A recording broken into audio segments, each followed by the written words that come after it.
સુરતમાં ઉનાળાની દઝાડતી ગરમીમાં જિંદગી જીવદયા અભિયાન ટ્રસ્ટ અને સુરત અડાજણ પોલીસે પક્ષીઓ માટે પાણીના કુંડા વિતરણ કરી માનવતાવાદી અભિગમ અપનાવ્યો છે। શહેરમાં ઉનાળાની શરૂઆત થતાં જ તાપમાનનો પારો ઉંચકાયો છે, ત્યારે મનુષ્યોની સાથે અબોલ પક્ષીઓની ચિંતા કરી સુરત પોલીસે એક પ્રશંસનીય પહેલ કરી છે। અડાજણ પોલીસ સ્ટેશન અને જિંદગી જીવદયા અભિયાન ટ્રસ્ટના સંયુક્ત ઉપક્રમે પક્ષીઓ માટે પાણીના કુંડા વિતરણનો કાર્યક્રમ યોજાયો હતો। ગરમીના દિવસોમાં પક્ષીઓને પાણી મળી રહે તે હેતુથી આ સેવા યજ્ઞ શરૂ કરવામાં આવ્યો છે। નાગરિકો પણ પોતાના ઘરની બહાર પક્ષીઓ માટે પાણી રાખે તેવી અપીલ કરાઈ છે।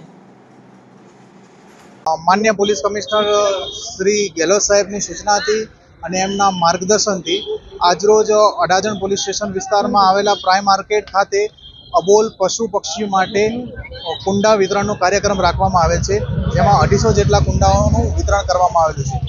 લોકો માટે એટલો જ મેસેજ છે કે તમે પોતાના ઘરમાં અગાશી ઉપર, બાલ્કની ઉપર કે અન્ય બહારની જગ્યાઓ ઉપર કુંડાઓ રાખી અને તેમાં રેગ્યુલર પાણી ભરો, જેથી કરીને અબોલ પશુ પક્ષીઓને ઉનાળાના તહેવારમાં જેમ આપણને પાણીની જરૂર વધારે પડે છે તેમ એમને પણ પાણીની જરૂરિયાત વધારે પડે છે, જેથી એ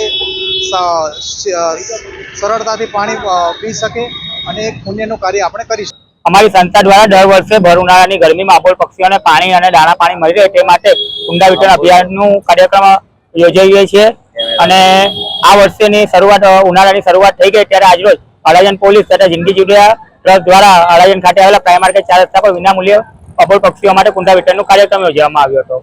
ઉનાળાની શરૂઆત થઈ ગઈ, તમે કાર્યક્રમની શરૂઆત કરી, કેટલા કુંડાના લક્ષ્ય સાથે કઈ કઈ જગ્યા ઉપર તમારું તો અમે તો સુરત શહેરના તમામ સ્થળો પર આ કાર્યક્રમ યોજીએ છીએ। ગયા વર્ષે અમે 10,000 કુંડાનું વિતરણ કર્યું હતું।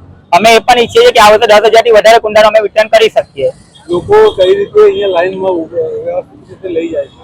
લોકોનામાં પણ ઉત્સાહ એટલો જોવા મળ્યો છે કે અબોલ પક્ષીઓ માટે લોકોની પણ આ ભાવના થઈ છે કે અમે અમારા ઘર આંગણે કે બાગ બગીચામાં કે ટેરેસમાં કુંડાઓ મૂકીએ।